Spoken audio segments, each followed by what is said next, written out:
En realidad la pandemia nos reunió, porque bueno, ella es licenciada en matemática, tuvo una linda participación en la Olimpiada y una cantidad de cosas acá en Uruguay. Y bueno, le agradecemos que esté con nosotros. Bueno, hoy nos va a hablar Soledad Villar sobre el fenómeno de descenso en regresiones. Soledad, como dijo Ernesto, estudió acá en la UDELAR. Después se fue a la Universidad de Texas a hacer el doctorado. Pasó por el Instituto Courant y ahora está en la Universidad Johns Hopkins. Y bueno, nos va a hablar sobre las cosas que está haciendo ahora, que son diferentes de las que hacía cuando marchó hacia Texas. Adelante, Sol. Bueno, muchas gracias por la invitación. Y bueno, primero, antes de empezar, quería, no sé, expresar mi admiración por todos ustedes, por todo el grupo de trabajo, por todo lo que hicieron para mitigar la pandemia con el GACH. Y bueno, no sé, no sé cómo expresarlo, pero solamente quería decirles eso, que fui siguiendo lo que han hecho y me parece muy admirable y bueno, como que las cosas no terminaron como se esperaba, pero no sé. Y lo otro que quería decirles es que yo he dado esta charla varias veces, pero es la primera vez que la doy en español, así que capaz que algunas cosas no me salen, y que bueno, eso. Y que además las diapositivas están en inglés, porque algunas cosas no las supe traducir y Nicolás me dijo que podías dejarlas en inglés, así que queda por eso. Mi idea es explicarles, o bueno, contarles un poco sobre aprendizaje supervisado, en particular, modelos muy sencillos, y explicar algunas propiedades de modelos muy sencillos de aprendizaje supervisado y cómo esas propiedades de modelos sencillos las utilizan para tratar de explicar cómo funcionan modelos más complejos que se usan en la práctica. Entonces, voy a empezar definiendo el contexto de aprendizaje supervisado. Tenemos unos datos de entrenamiento que están dados por X, que son los datos, y Y, que son los targets, digamos, los valores que vamos a hacer regresión. Y tenemos una base de datos de test que viene de la misma distribución de los datos de entrenamiento, pero no se usan para entrenar tu modelo. Y el primer objetivo que podemos considerar es un objetivo de interpolación, o sea, consideramos una clase de funciones, f de teta, que básicamente considera todos los posibles modelos que vamos a poder utilizar, y lo que queremos hacer es que, bueno, cuando aplicamos f teta de x, me da y, que son los targets, ¿no? O sea, buscar en mis clases de funciones lo que más, las funciones que son más predictivas de los datos. Pero no solamente eso, sino que además queremos ver que generaliza afuera de los datos de entrenamiento. O sea, queremos ver que cuando evalúo la función en mis datos de test, también están cercanos a los valores de los datos de test. Y bueno, y eso se puede cuantificar. Entonces, en la clase de funciones que estamos considerando puede ser, por ejemplo, redes neuronales, o regresiones lineales, o random forest, etc. Pero en este modelo particular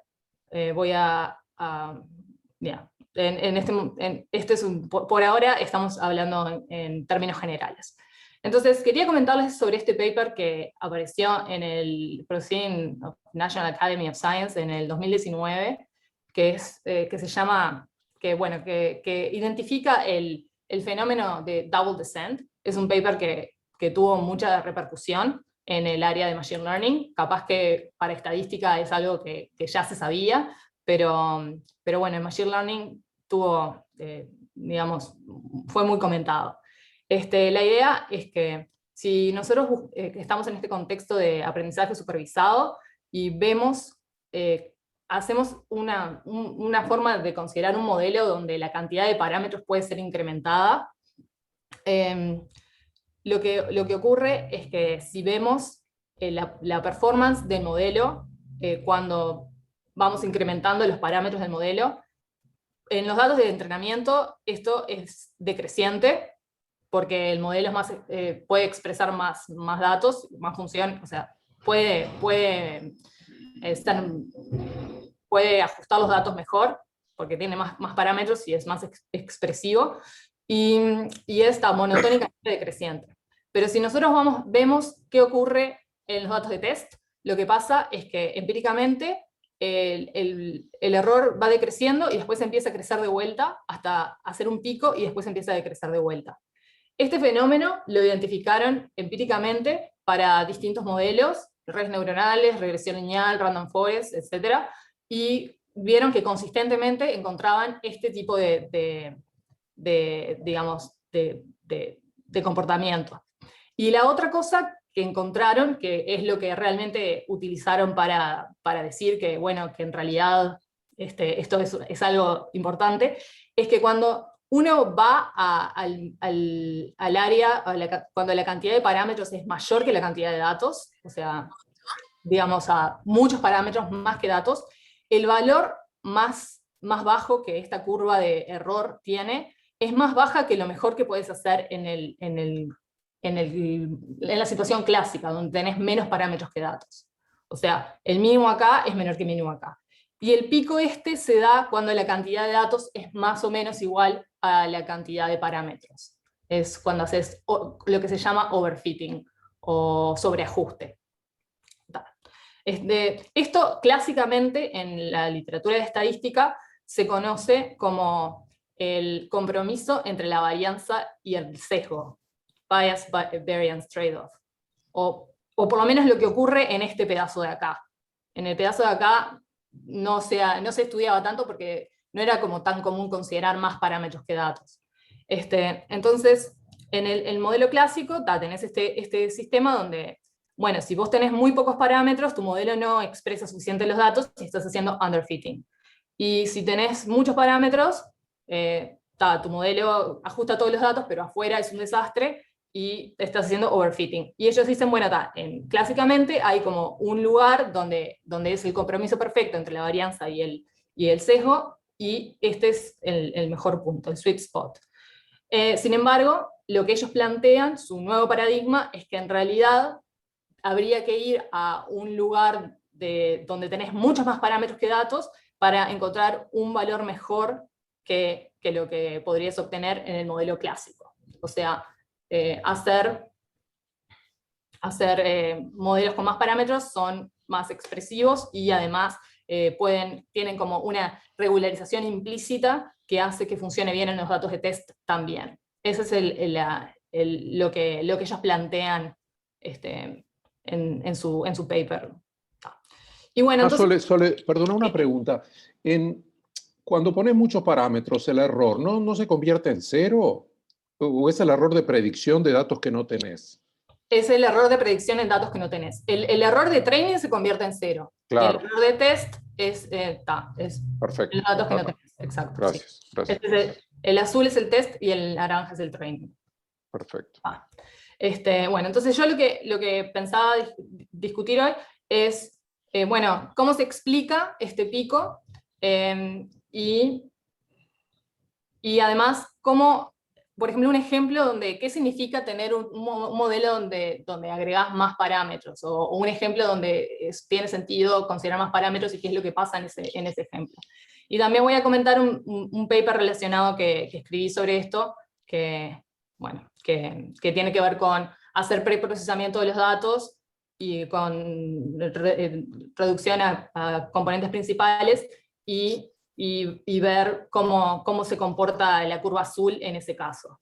Lo que va a pasar es que en realidad el pico desaparece. Si haces un preprocesamiento, o sea, les cuento el punchline de la historia, lo que ocurre es que el pico en realidad, si vos regularizás tus modelos, no aparece. Es un tema que ocurre porque tu modelo no está bien condicionado cuando la cantidad de datos es igual a la cantidad de parámetros. Si usás una regularización, eso desaparece. Y además les voy a contar de dónde viene y tal. Soledad, una pregunta. Sí. Esto aparece solo en redes neuronales o en No. otros fenómenos también? No, aparece en regresión lineal, de hecho. Regresión lineal, No, sí, random regularizás. forest, random features, neural networks, todo eso. Sí. Sí. Buena pregunta. Entonces, ¿cómo? Bueno, lo más sencillo que podemos considerar es un modelo de regresión lineal, donde los datos son lineales. Hay un beta, que es el parámetro lineal, más ruido, y es X por beta más el ruido, y podemos resolver, encontrar el beta, el estimador, usando mínimos cuadrados, y el estimador va a ser el pseudo inverso de X por Y, que dependiendo si tenés menos parámetros que n, se escribe de esta forma, y si tenés más parámetros, o si tenés p mayor que n, se escribe de esta forma, asumiendo que es full rank. Y bueno, y hay unos papers que explican cómo podés mitigar este fenómeno de doble descenso, o por lo menos el pico del descenso doble, usando regularización. Por ejemplo, hay un paper que te explica cómo hacerlo con Rich Regression. También hay análisis que en realidad muestran unas cotas, pero no muestran que desaparece el pico, para regularización con lazo, que es usar una norma 1 en vez de una norma 2 para regularización, que lo que hace es que la solución busca que tenga más ceros. Si vieron algo de compresensing o algo, está muy estudiado. Y bueno, lo que yo les voy a contar es preprocesamiento con PCA, y bueno, Pero primero les voy a explicar de dónde viene el pico, y ustedes que son probabilistas, y lo van a ver enseguida y les va a parecer que en realidad capaz que no es tan interesante, pero bueno. La idea es la siguiente. Suponete que tengo los datos son X, son mis datos, y epsilon es el ruido, que están sampleados de dos gaussianas, las dos tienen tienen centradas, las dos están centradas. Esta es la varianza para X, y esta es la varianza para epsilon, y es generado linealmente. Entonces, el riesgo o error en datos de test, supongo que se llama riesgo, pero no estoy segura, de mi estimador beta sombrero, está dado por el valor esperado para X ampliado de los datos de test, esto sería lo que predice el estimador para Y, X por beta, que es beta hat, que es el estimador, y menos lo que sería para con el beta real, que no lo conozco. La norma, o sea, tomó esta diferencia al cuadrado condicionado en los datos de entrenamiento. Esto es lo que se define como el riesgo del estimador. Entonces, para calcular el riesgo del estimador, sumo y resto el valor esperado del estimador, condicionado a los datos de entrenamiento, y hago unas cuentitas y lo separo en dos términos: el cuadrado del sesgo y la varianza, y después este término que es la varianza del error.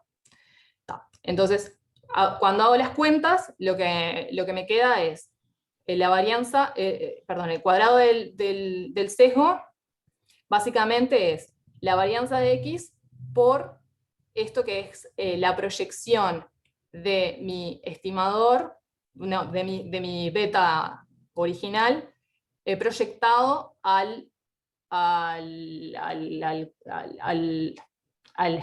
span, Es un espacio generado. Al espacio generado por datos, perdón. Al espacio generado por los datos.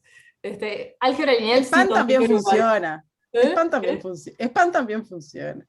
Puedes hacer un Span. Álgebra lineal tomé y di clase en Uruguay, así que no tengo excusa. Bueno. Entonces, básicamente esto lo que dice es que si mis datos generan todo el espacio, entonces el estimador de mínimos cuadrados tiene sesgo cero, que es el teorema de Gauss-Markov, que es algo básico. Y después la varianza, que básicamente tiene una componente que es, digamos, la varianza empírica, que es el pseudo inverso de la varianza empírica por la varianza del modelo. Entonces, esto se puede analizar. Y básicamente el análisis es muy sencillo. La idea es que para analizar la varianza, lo que hacemos es, si en el caso donde P es menor o igual que N, esto es el inverso de esta matriz, y lo que es la traza del inverso de la varianza empírica por la varianza del modelo. Entonces puedes hacer un cambio de variable que me ponga X es igual a Z, que es una gaussiana con media cero y varianza de identidad, o sea, estándar, y lo que pasa es que ahora, cuando hago este cambio de variable, estos términos se van por la propiedad cíclica de la traza, y me queda que en realidad solamente depende de los valores singulares de una normal cero identidad. Entonces la varianza no depende de la varianza de los datos, la varianza del estimador no depende de la varianza de los datos. Y esta cosa, la suma de 1 dividido el lambda i, donde lambda i son los valores singulares de una gaussiana esférica, esto tiene una distribución conocida, que es la distribución de Marchenko-Pastur, y lo que pasa es que se puede calcular explícitamente usando propiedades de la transformada de Stieltjes, y lo que pasa es que cuando la matriz es cuadrada, con probabilidad alta tenés un valor que es muy cercano a 0, y esto tiende a infinito, cuando n tiende a infinito. O sea, cuando n y p tienden a infinito y p dividido n es igual a 1, esto explota. Y básicamente eso es el motivo por el cual aparece el pico del double descent que les mostraba antes. Y ustedes imaginarán que cuando uno utiliza una forma de regularización donde en lugar de usar el mínimos cuadrados, utiliza, por ejemplo, esto, donde en realidad ahora, en lugar de tomar la inversa de X transpose X, le toman la inversa de X transpose X más lambda por la identidad, ahí ya ese problema ya va a desaparecer. Ya no van a tener una cosa que tiene infinito. O sea, esta es bastante sencillo. Eso explica el fenómeno del pico, que capaz que se ve como muy raro acá, pero en realidad es eso. Y en otros modelos más complejos, por ejemplo, en el modelo de random features, hay papers que se tomaron el trabajo de hacer todo el cálculo asintótico de cómo se vería, cómo se ve, o sea, este mismo cálculo, pero más complicado porque el modelo es más complicado, y también mostrando lo mismo, que el pico ocurre por un tema de regularización así, y que desaparece con regularización. Bueno, lo siguiente que les quería comentar... Perdón, Sole. ¿Sí? Eso es cierto para cualquier lambda positivo, para cualquier regularización. O sea, lo que estás haciendo es separando de cero los valores propios, sumándole la identidad, y eso ya te rompe el... Ya te rompe el pico, sí. Ok. Sí, y de hecho, claro, el estimador no es más no sesgado cuando le pones el lambda más por la identidad, pero la varianza baja muchísimo. O sea, capaz que el teorema de Gauss-Markov te dice the minimum bias estimate, the minimum variance and bias estimator, no sé qué, en realidad es como un caso que, bueno, que capaz que nunca vas a usar un modelo sin regularización, en realidad, en la práctica. Y otra cosa capaz que vale la pena comentar, es que otra cosa que muestran es que otras formas de regularización también hacen que este fenómeno desaparezca. Por ejemplo, si vos utilizás, en lugar de calcular esta inversa, así, lo haces como si fuera con un descenso por gradiente, o sea, buscás el mínimo de esto, en lugar de hacer ya encontrar la solución exacta, porque en realidad tiene una fórmula exacta. Tratas de decir, bueno, voy a minimizar esto usando descenso por gradientes, y parás antes, eso se llama early stopping en la jerga de Machine Learning, y con el early stopping se demuestra que es una forma de regularización que evita este comportamiento, y eso es lo que usan cuando usan el Machine Learning, porque en realidad no tienen una fórmula exacta. Entonces dicen, bueno, esto justifica utilizar early stopping como una forma de regularización, que es lo que usan en Machine Learning. O sea, la idea es que entender cómo funcionan este tipo de modelos sencillos les da como intuición para entender cómo funcionan los modelos más complejos, como los de Deep Learning y todo eso. Entonces, se demuestra una cosa acá, y después eso lo traducen para una práctica, o la justificación de una práctica que en realidad ya existía en el contexto de Machine Learning. Ok, bueno. ¿Más preguntas? Una pregunta. Sí. ¿Vas a hablar después de la parte o sobreparametrizada? Sí, voy a hablar. Porque lo que me sorprende no es el pico, sino la bajada posterior. Eso Sí, es lo que realmente la bajada posterior, sí. En realidad, claro, la bajada posterior. De hecho, ¿cuánto tiempo me queda? Tengo algo para contar sobre la bajada posterior, que capaz que no explica por qué existe, pero está relacionado, y voy a ver de llegar a eso, porque tengo como muchas diapositivas más, pero voy a evitar. Entonces, esta parte la voy a contar un poco rápido, porque capaz que no les interesa tanto. Este es un paper que escribí con mi estudiante de doctorado, Teresa, y David Hogg, que es una persona que trabaja en astrofísica, o sea, el tipo trabaja en física, y básicamente lo que tenían es un modelo. David tiene datos que son de espectros de estrellas. Básicamente, para distintas estrellas pueden calcular la intensidad de la señal en distintos anchos de banda, y quieren predecir propiedades de las estrellas a partir de estas señales, la masa, la temperatura y la concentración de ciertos elementos químicos. Entonces, hay como dos escuelas para hacer este tipo de cosas. La escuela de Machine Learning lo que dice es, bueno, si yo tengo ya datos, voy a entrenar un modelo que me prediga las propiedades a partir de los datos. O sea, el típico Machine Learning, ¿no? O sea, datos de entrenamiento, y bueno, hago una red neuronal que me prediga esto, y ahora tengo un sistema para predecir las propiedades de las estrellas dados su espectro.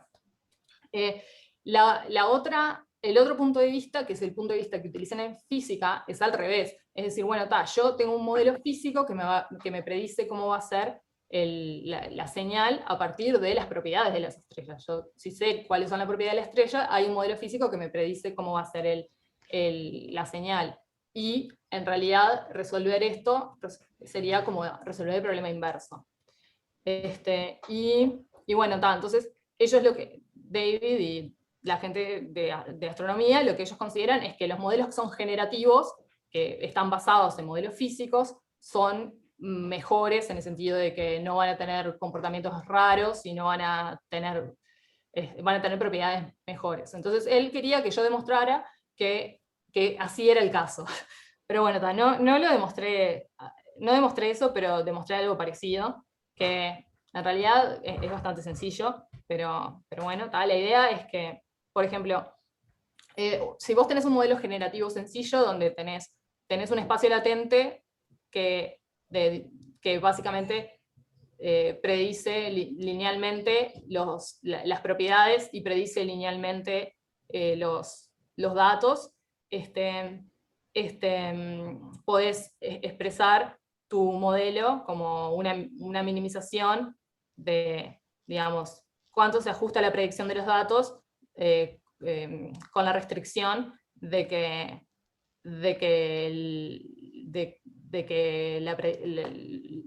las etiquetas son correctas. Este modelo es una simplificación de un modelo que se llama Partial Least Squares, que no sé si ustedes conocen a Liliana Forzani, que es una argentina trabajando ella trabaja en este tipo de modelos, y de hecho estuvimos hablando sobre esto. Esto básicamente es una simplificación. Y bueno, y ese modelo empíricamente funciona muy bien para este tipo de datos, y para analizarlo, en realidad lo que hice fue básicamente quitar esta restricción y analizar PCA, analizar Principal Components. Y básicamente lo que obtenemos es que para este tipo de modelo, el modelo generativo y el modelo con PCA y los modelos regularizados tienen más o menos el mismo comportamiento, y el modelo no regularizado tiene el comportamiento que vimos antes, para ciertas clases de modelos donde tenemos, digamos, que los datos son de un rango más bajo que el espacio ambiente. ¿Puedes ir a la anterior para ver bien tu modelo con PCA? Gracias. Sí. Básicamente es hacer, sí, o sea, la idea es, podés hacer regresión lineal, o sea, lo mismo que veíamos antes, si vos haces regresión lineal, pero le haces PCA a los datos antes, es lo mismo que hacer cualquier otra forma de regularización, y podés acotar el riesgo del estimador de una forma no asintótica bastante sencilla. Y K es la cantidad de... K es la cantidad de componentes. De componentes. Que básicamente la elegimos usando cross-validation. Okay. Esto, y bueno, y otra cosa que capaz que es interesante es ver que este tipo de modelos en la literatura de redes neuronales aparecen como two-layer neural networks, que en realidad es una trampa en realidad que sea two-layer neural networks, porque en realidad lo que dicen es, yo tengo mis datos acá, X, y después tengo una F de X, que básicamente me encuentra un embedding de los datos en otro espacio, que puede ser de dimensión más chica o más grande, y después acá tienen el I y utilizan una regresión lineal. Entonces, esto lo ven como, bueno, es como si fuera una red neuronal con una capa oculta, pero en realidad el embedding a la primera capa es fijo, no es entrenado. Y ellos estudian el entrenamiento de un modelo de esta forma. O sea, como no, F es no lineal, además, ahí. F puede ser no lineal, sí, pero es fijo, no es entrenado. Entonces, analíticamente es mucho más sencillo, porque si tenés que entrenar las dos capas, capaz que es más difícil de analizar. Entonces, buscar primero SVM y después la regresión. Sí, por ejemplo, hay este paper de May y Montanari que utiliza random features, o sea, hace como el producto interno con vectores aleatorios, y después usa como una activación no lineal. Este paper hace un estudio asintótico de cómo es todo el límite del riesgo, etc. para este modelo. Hay otros modelos, random Gaussian, random orthogonal projection, partially squares, que en realidad no es un modelo parecido, pero en realidad no lo plantean de esta forma. Es tipo la literatura de estadística, que es bastante diferente. Y hay, bueno, el Oracle Principal Components, que utilizan tipo los componentes principales, pero de la varianza del modelo, no de la varianza de los datos. Y tiene un comportamiento bastante diferente. Y bueno. Y bueno, entonces este trabajo más o menos entra como en este contexto, y básicamente lo que hace es, esto capaz que no es tan interesante, básicamente lo que hace es proveer cotas para la varianza, para el sesgo y la varianza, que son matching, o sea, y son no asintóticas. Porque en realidad, para hacer el análisis asintótico, me encontré como una cosa que no pude resolver y no me salió. Entonces lo hice no asintótico usando básicamente, capaz que esto no es tan interesante y puedo ir a hablar de qué es lo que pasa cuando tenés más parámetros que que datos, pero básicamente estos tipos de resultados se pueden probar de una forma bastante estándar, que es usando concentración de matrices aleatorias. Y, por ejemplo, hay uno de los teoremas que utilizamos es cómo se concentran los valores propios de una matriz aleatoria alrededor del valor propio de la esperanza de la matriz. Que no es el valor propio de la esperanza de la matriz, que no es que sea el valor propio, la esperanza del valor propio es esa, pero es el valor propio de la esperanza de la matriz. Y básicamente, bajo ciertas hipótesis, los valores propios se concentran. Si quieren, puedo hablar un poco más de esto, pero no sé si ustedes han trabajado con este tipo de cosas, pero es algo como una técnica re estándar para analizar algoritmos en data science, o sea, asumir que tus datos son aleatorios, que vienen de cierta distribución de probabilidad. La distribución de probabilidad tiene un valor esperado, y ciertas funciones de tus muestras en esperanza se concentran alrededor de valores de funciones de tu media, digamos, de tu esperanza, de tu valor, eso. Y bueno, eso es como una técnica súper estándar. Por ejemplo, cómo se concentran este teorema de Koszynski-Lunzi del 2017 prueba cómo se concentra la norma de la matriz de covarianza de gaussianas alrededor de la esperanza alrededor de la covarianza del modelo, por ejemplo. Y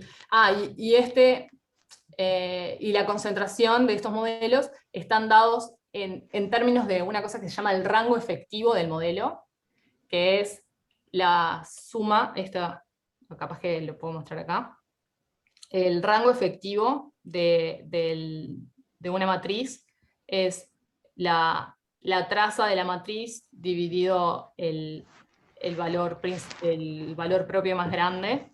Este es el término que aparece en el teorema de Koszynski-Lunzi, y eso lo que te permite considerar matrices que van a infinito, siempre y cuando la traza sea integrable, o sea, suma algo finito.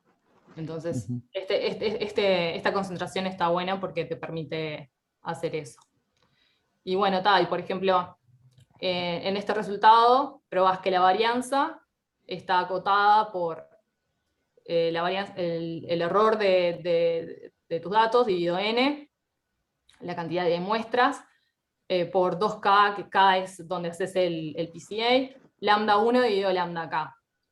Lambda 1 es el primer valor propio y lambda k es el último valor propio antes de cortar cuando haces el PCA. Y la cota inferior es el mismo término. Ahora el 2 está dividiendo, pero en realidad esto es un parámetro que se puede jugar. Mover este parámetro te cambia la probabilidad del statement. Y acá tenés lambda p y lambda 1. Lambda p es el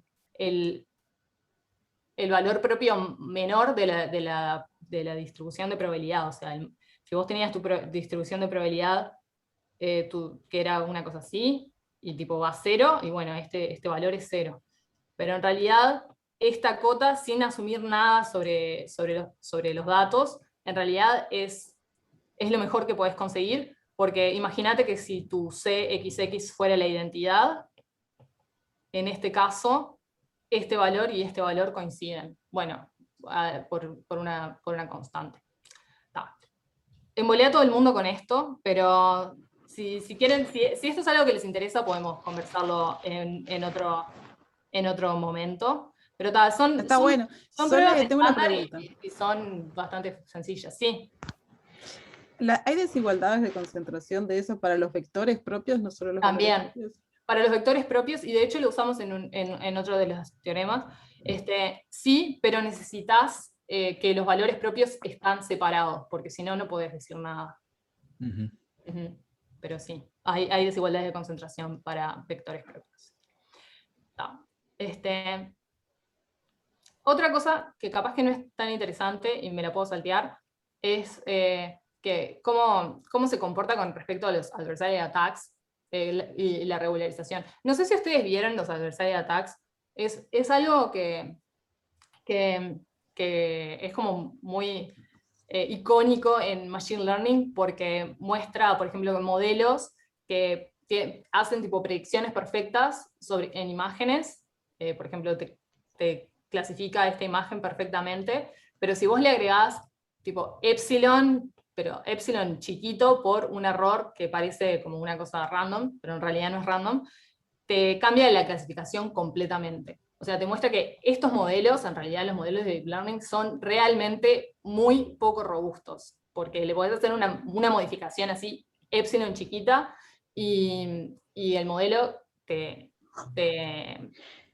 cambia completamente la predicción. Hay unas, si eso es algo que les interesa, hay unas como es, notebooks de Jupyter en la página de Alexander Madry, que está en MIT. Este tipo tiene tutoriales ahí mostrando exactamente cómo se pueden construir estos ataques y cómo casi todos los modelos tienen ataques de esta forma. Y bueno, y un área de investigación bastante activa en este momento es tratar de evitar este tipo de temas, o bueno, tratar de analizar por qué ocurren y bueno, ese tipo de cosas. Bueno, esto es un ataque a un modelo ya entrenado. Una cosa que podemos hacer es analizar qué pasa, cuán robustos son los modelos al agregar un dato nuevo a tus datos de entrenamiento. Si agregas un dato nuevo a tus datos de entrenamiento, cómo la predicción puede cambiar. Y se puede mostrar, para estos modelos lineales es muy sencillo de mostrar que vos podés agregar, si el modelo no está regularizado, podés agregar un dato nuevo que básicamente le pedís que esté muy cerca del espacio generado a XX transpose, pero no que esté en el espacio generado, que esté tipo un poquito para afuera, y cuando haces eso, cuando le tomás la inversa, la varianza del estimador explota, y ahí, bueno, el estimador en realidad explota, y bueno, entonces regularizas, o sea, no regularizar tu modelo también tiene como consecuencia que eso ocurre, y numéricamente ocurre y se puede analizar, pero capaz que solo para comentarles que la regularización no solo evita el pico del double descent, pero sino también que evita ataques que son triviales. Pero puede haber otros ataques que no los evite, eso no lo sé. Y al final quería comentarles un poco qué pasa cuando P tiende a infinito, y no voy a responder la pregunta de por qué el valor de la curva es más baja. De hecho, cuando hacen el análisis asintótico, se ve en algunos casos que el valor de la curva es más baja, pero no es consistente, no es siempre. Por ejemplo, para modelos lineales no necesariamente es así. Tiene que tener cierta estructura de los datos, no es que siempre te va a dar que modelos sobreparametrizados son mejores. Y de hecho hay un libro de Montanari y Rackling, creo que lo tengo en las referencias, donde de hecho hacen una discusión de en qué casos, qué clases de, o sea, cómo la sobreparametrización puede ayudar a los modelos, dependiendo de cómo sean generados los datos y cómo sea el modelo. No siempre es así.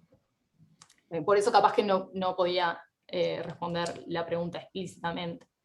Pero está.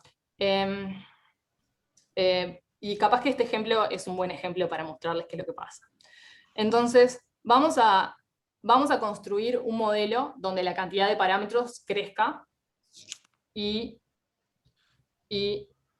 este modelo se llama Feature Embedding Model y está relacionado con algunas cosas que hizo mi orientadora en el pasado. El modelo, básicamente lo que considera este modelo es, bueno, es un modelo de regresión, es un modelo de interpolación. O sea, yo tengo unos datos,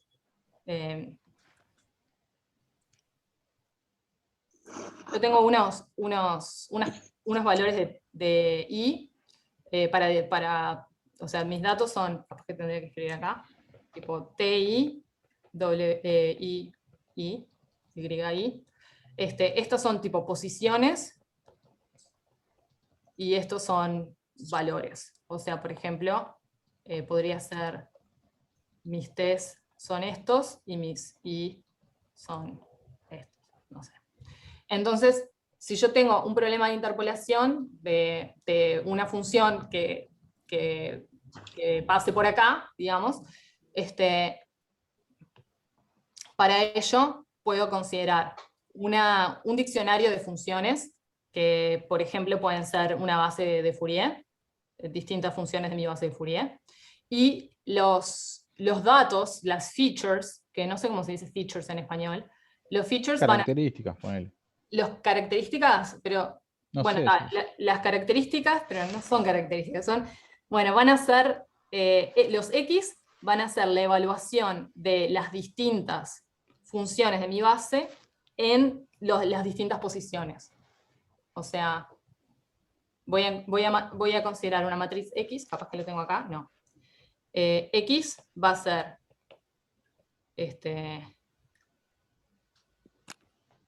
G1, o sea, va a ser G1 de T1, G2 de T1, G3 de T1, GP de T1, y después G1 de T2, etc. O sea, la evaluación de las distintas funciones en los distintos puntos. Y bueno, entonces se puede escribir, encontrar los parámetros, o sea, encontrar cuáles son la función que va a interpolar estos datos, la voy a escribir como una combinación lineal de los elementos de mi base, y el problema de interpolación es encontrar los coeficientes de la función en esa base, en estas bases, que ajusta los datos. Por eso se puede ver como un problema de interpolación lineal. O sea, capaz que tendría que ser traspuesta, ¿no? Eso, X traspuesta, ahí está. Bueno, entonces, por ejemplo, si yo tengo estos puntos así, y utilizo tres funciones de mi base de Fourier, obtengo esta función aquí, la negra, y con P igual a 9 obtengo la azul, etc. Es ejemplo sencillo. Una cosa que se puede hacer en este caso es utilizar weighted least squares. Básicamente lo que puedo decir es que en realidad algunos puntos, bueno, por ejemplo, o sea, yo tengo mi matriz X es N por P, ¿no? Entonces, si yo voy a resolver un problema voy a resolver la regresión lineal para estos datos X, y yo hago un cambio de base en esta dimensión, la solución no cambia. ¿De acuerdo? O sea, si yo hago X por Q, donde Q es un D por D, una matriz ortogonal, la solución, los coeficientes de la solución no van a cambiar. Pero si yo multiplico del lado de la izquierda por una matriz ortogonal n por n, la solución va a cambiar. Porque multiplicar o sea, existe como una invarianza afín del lado de la derecha, pero no del lado de la izquierda, porque esta matriz no es cuadrada. Entonces, esta observación determina que yo puedo darle distintos pesos a los distintos puntos, y, por ejemplo, los puntos donde tengo donde conozco menos qué es lo que está pasando, usar un peso más grande, y en los otros puntos donde tengo más confianza de los valores, darles un peso diferente para que estos valores no sé, de estos valores de aquí sean más importantes en la regresión que estos valores de acá, por ejemplo. Esto se llama weighted least squares, no sé cómo se dice en español, pero es bastante común, es utilizar que existe como transformar en la izquierda te cambia los datos, te cambia la solución. Y bueno, y eso, y lo otro que quería mostrarles para este modelo es que acá tengo 23 puntos, pero cuando pongo p igual a 30 pasa lo mismo, o sea, existe este overfitting que hace que la función sea gigante de estos lados. Pero si utilizo una regularización, eso no pasa, lo mismo que antes. Y lo otro que les quería comentar, que esto capaz que explica un poco qué es lo que pasa cuando tenemos modelos con muchos parámetros, muy parametrizados. Lo que ocurre es que, por ejemplo, en este caso, si yo digo que puedo utilizar todas las posibles funciones y todos los posibles elementos de mi base de Fourier, lo que ocurre es que la solución de este problema, cuando tengo una cantidad de muchas funciones en mi base, va a pasar que interpola los datos perfectamente, pero en el resto, la función va a querer ser 0. Y la explicación de esto es muy linda, la explicación de por qué esto ocurre, es que nosotros cuando buscamos los coeficientes en esta regresión, lo que estamos encontrando es la transformada de Fourier de esta función. Y la transformada de Fourier tiene la misma norma que la función.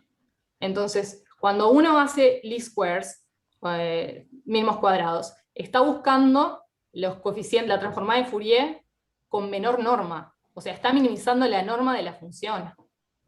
Y esto es lo que ocurre en este ejemplo de acá. Con esto. No sé si se entendió la idea.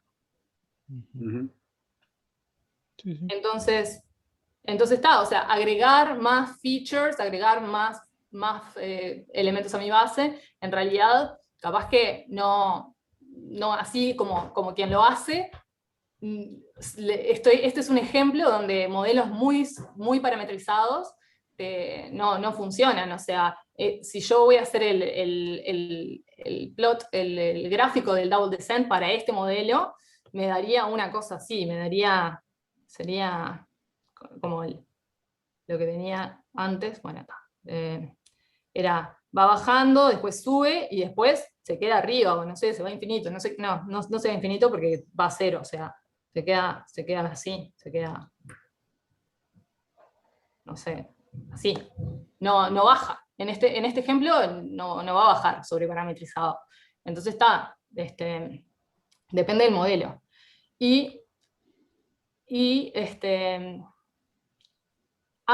Pero lo interesante es que si yo le pongo un peso diferente, lo mismo que hice con el weighted least squares, le pongo un peso diferente a cada uno de los features, eso lo que puede hacer es cambiar totalmente la solución.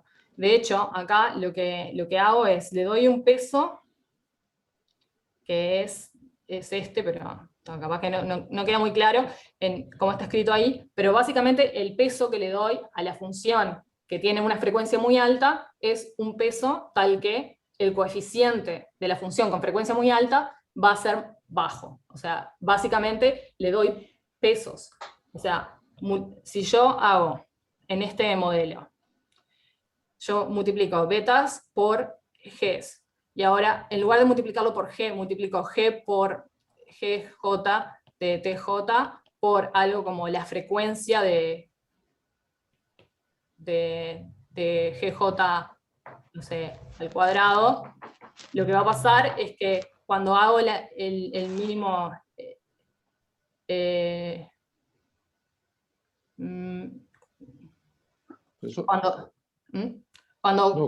no es como minimizar la derivada segunda, la integral de la derivada segunda, o estoy totalmente perdido. Lo que... Cuando multiplicás por un peso, porque es la transformada de Fourier, estás multiplicando la transformada de Fourier por W cuadrado. Sí. Entonces, básicamente le estoy poniendo pesos a las funciones, sí, para que la solución me decaiga, para que las funciones que tengan alta frecuencia me aparezcan con un coeficiente más chico. Es eso, sí. Entonces, cuando lo haces con este peso, lo que ocurre es que te queda una solución re linda, que es la que está ahí. Y, o sea, básicamente es una forma de regularización que promueve que la función sea diferenciable, por ejemplo. Entonces, capaz que es lo que vos decías.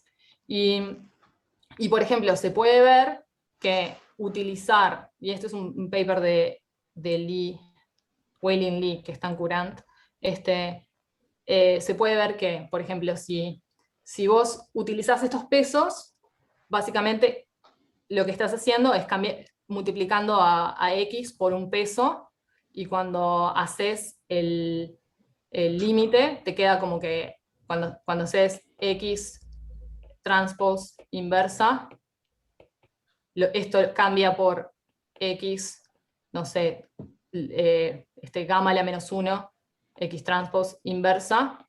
Esto lo podés ver como si fuera un kernel, y el peso ese que yo les di al principio es un kernel que se usa en procesos gaussianos.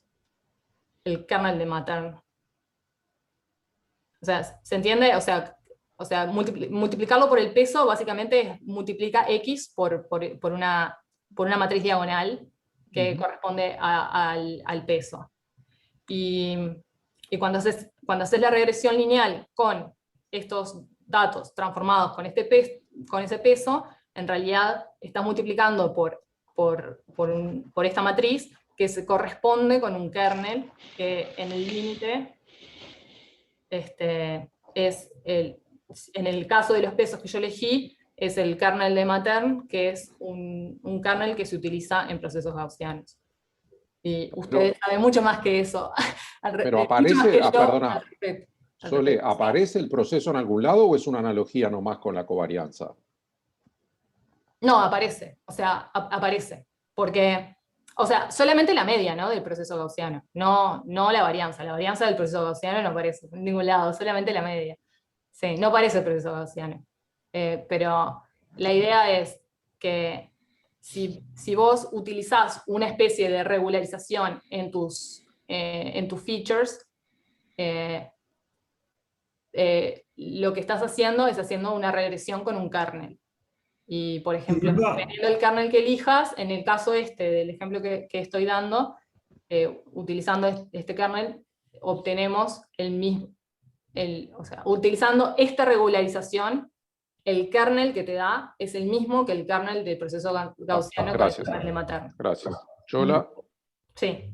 No, se parece mucho a los RKHS, o sea, en realidad estás como restringiendo el espacio a vivir en un RKHS, creo, no sé. Pero al meter el kernel ahí estás como restringiendo el espacio donde estás buscando al RKHS del kernel. Me parece, pero no. Ustedes saben mucho más que yo sobre esto, entonces me lo pueden explicar. Bueno, y entonces, de hecho, lo que les estaba mostrando es que sin regularización obtenemos este tipo de comportamiento, y con la regularización, usando estos pesos, obtenemos esta función que corresponde con hacer una regresión, o sea, en el límite, usar una regresión con el kernel este de Matern. O sea, hay una correspondencia entre qué pesos usás y qué kernel usás.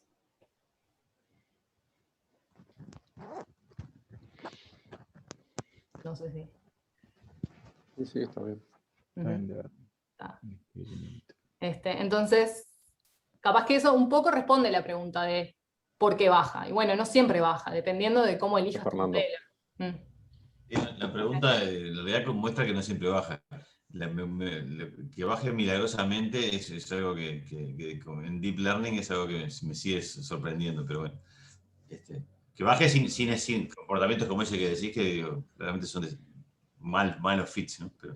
Ellos lo llaman tipo implicit bias, o no, ¿cómo es?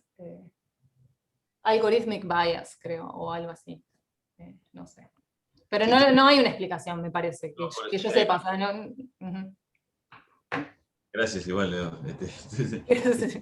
No, igual, en los modelos, en algunos modelos sí se explica. O sea, sí están las cuentas que te lo explican. Por ejemplo, en el de Montanari y May, eso está explicado.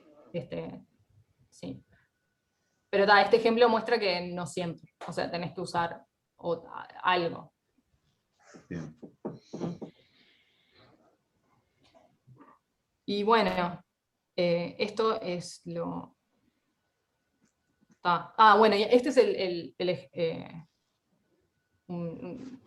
también les muestra el error, que también tiene ese double descent en este ejemplo, sin la regularización, pero si usas la regularización tiene un comportamiento un poco diferente. Esto es cross-validation, pero... Y también lo otro que te dice es que si vos considerás un modelo que es muy paramétrico, en el límite tenés algo que es no paramétrico, no sé. Si tenés muchos parámetros y pones el número de parámetros tiende a infinito, en este ejemplo, en realidad, converges a un modelo no paramétrico. No sé cómo. Bueno, esto es todo lo que tenía para contarles. Espero que... Acá tengo dos preprints. No sé si quieren, después lo comentamos, pero muchas gracias por la buena onda y por la invitación, y no sé si tienen preguntas o algo. Bueno, primero le agradecemos a Sole. Muchas gracias.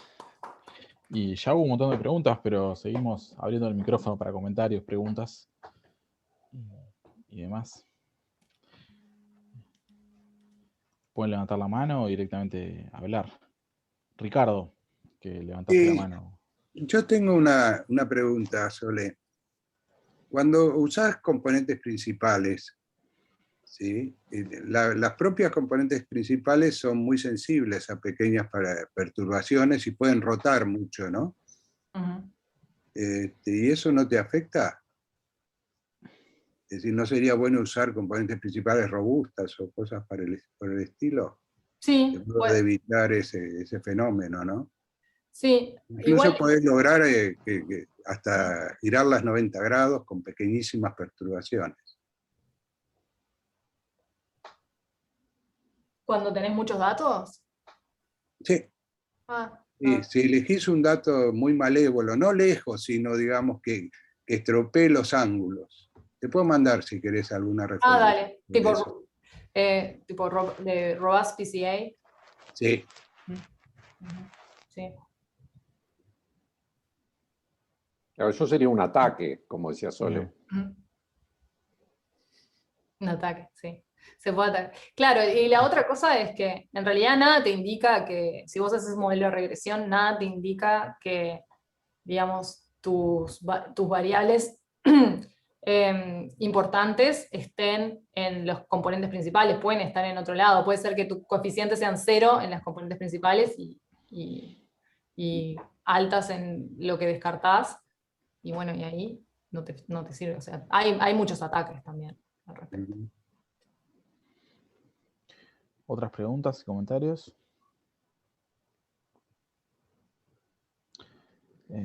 Pablo, dale para tú. Bueno, nada, primero, muchas gracias por el seminario, que me encantó. Buenísimo todo. Ahora, la verdad que creo que terminé más confundido que antes. Perdón. No, al contrario, eso es bueno. ¿Cuál sería? O sea, yo como que sigo sin entender, o sea, digamos, eso, si uno quisiese explicar por qué ese doble descenso, o sea, está bien si uno dice digamos, que lo que empieza a pasar después del pico es como que hay alguna especie de regularización y que eso te genera el descenso, y que si no pasa eso vas a seguir subiendo. ¿Esa idea está bien? Bueno, también, capaz que una forma de explicarlo, que capaz es más clara, es que, bueno, vos tenés dos partes, ¿no? Tenés la varianza y el sesgo.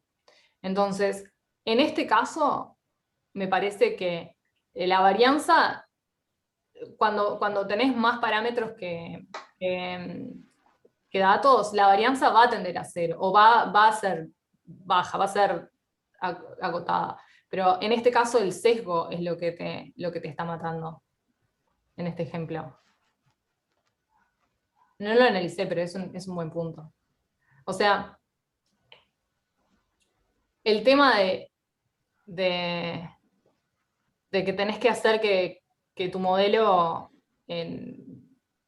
no sea tan sesgado, me parece que es... Pero Soledad, una pregunta. ¿La varianza vos decís que va a ser baja y eso no dependía de los autovalores? Sí, pero cuando... Es el autovalor más chico, o sea, que si vos agarrás más parámetros, debería irse infinito eso. Pero es el inverso. Lo que pasa es que en el caso... A ver si lo tengo acá más para arriba. Ahí. Es el inverso de los autovalores. Entonces, claro. Estos autovalores van a estar controlados. El tema es que cuando vos estás en el modelo sobreparametrizado, calculás la inversa de la otra matriz, no de esta. Pero mientras que puedas controlar que no tenga valores propios cercanos a cero, está todo bien. Y en la parte sobreparametrizada, me parece que eso es lo que ocurre. O sea, esta matriz es n por n, en este caso. Y esta matriz es p por p. Sí. Está bien. Me parece que la varianza, en el caso overparametrizado, a no ser que haya algo raro de tu modelo, la varianza va a ser controlada y el tema va a ser el sesgo. Pero entonces, digamos, vos, si yo te digo cuál es mi modelo, vos como que de alguna forma podés intuir si vas a tener un double descent o no, dependiendo de cómo es el modelo. No digo la posta, pero digo una intuición de decir, digamos, si en algún momento empiezas a jugar una regularización, sí te va a pasar, y si no, algo así, o tampoco. Sí, puede ser. Por ejemplo, yo le he preguntado a gente que trabaja en Deep Learning, o sea, que realmente hacen cosas así empíricas y complejas, y les pregunté si ellos observaban el pico, el double descent, y ellos me dijeron que no, que el pico no lo observaban por lo general. Si observaban algo era que decrecía, y en cierto momento decrecía más rápido, pero no... Así ese comportamiento así no lo observaban en la práctica, pero que sí, que con más parámetros los modelos regularizaban mejor. El double descent lo ves cuando no regularizás en general, ¿no? O sea, ellos medio que regularizan en general el camino. Sí. Por eso no lo ven. Sí. Pero una Si pregunta. entendí bien, porque yo soy re lenta para entender estas cosas, solo tengo que leer los preprints ahora. Pero la moraleja es que ¿se puede usar o tiene sentido usar modelos sobreparametrizados, o es una cosa patológica que... Claro, la moraleja es que los modelos se pueden usar y en muchos casos son más efectivos los modelos sobreparametrizados que los modelos con menos parámetros que datos. A pesar de que no se sabe bien en qué casos, digamos, a priori. A priori no se sabe, pero en algunos casos está demostrado que sí. Mi impresión es que hay mucho más empírico que analítico. Mucho más. Claro. Y los matemáticos, claro. Y mucho es usar el método de gradiente, ¿no? Y bajar un rato por el gradiente en los modelos sobreparametrizados, y en el fondo estás usando la propiedad de que muchos de los parámetros ni se mueven en esa etapa inicial. O sea, son pocos los parámetros que están realmente jugando, pero es muy intuitivo. Lo que yo he escuchado por lo menos es muy intuitivo y poco matemático. Está bien, hay una gran pregunta matemática en el fondo, entonces, ¿no? Exactamente. Entender cuándo se gana con sobreparametrización y cuándo te perdés en el bosque, ¿no? Sí, de acuerdo. Está bueno, sí. Es un buen problema. Y además como que mucha gente está interesada en ese problema. Claro, sí, sí. Yo tengo una intuición de hace tiempo. Dale, Ricardo. Que si uno usa la ReLU, ¿sí? la función, el sigmoide de ReLU, que es el máximo entre x y 0, ¿sí? Lo que queda es una partición del espacio limitado por hiperplanos, ¿no? Y entonces al sobreparametrizar, uno lo que está haciendo es, digamos, tomando celditas cada vez más pequeñas, ¿sí? Entonces, mi impresión es que además el problema tiene infinitos mínimos bajo condiciones bastante generales. Entonces, si bien el problema no es convexo, el tema es que en el fondo, digamos, llegan a alguna de las infinitas soluciones, ¿sí? Si piensan, por ejemplo, esto, un problema donde el error de Bayes es 0. ¿Sí? Piensen que estoy en el plano, en dimensión 2. ¿Sí? Entonces, en cualquiera, y tengo la curva de Bayes, digamos, que separa, digamos, las dos regiones, es problema binario. Entonces, digamos, lejos del borde de la curva, ¿sí? Yo corte en pedacitos chiquitos, de la manera que sea, es irrelevante. Siempre voy a clasificar bien. Y el problema se reduce a cuán irregular es la frontera de Bayes.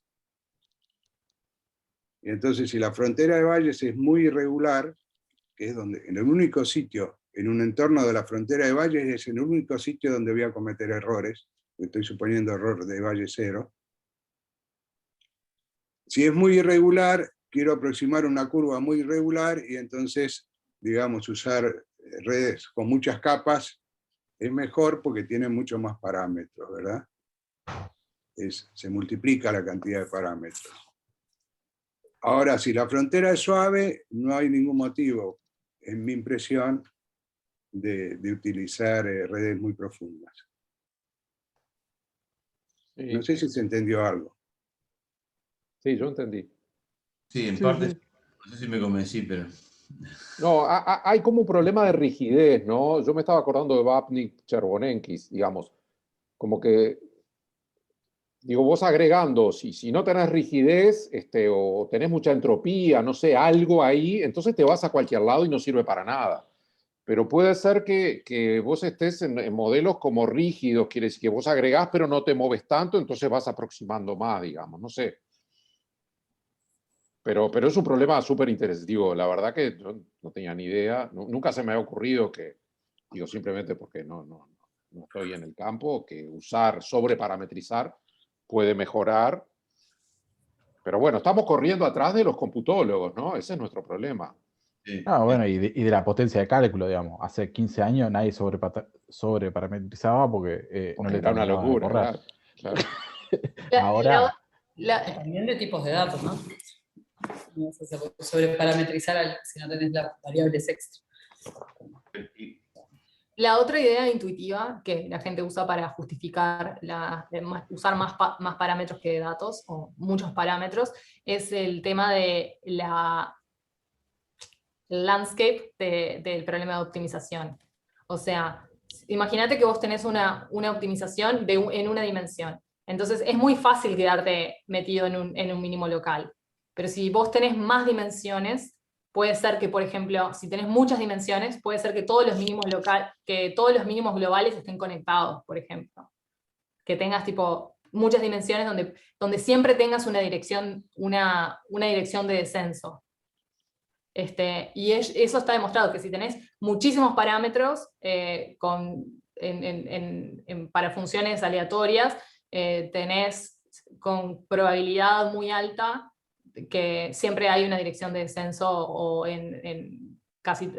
para casi todo punto, una cosa así, que la probabilidad de quedarte metido en un mínimo local es 0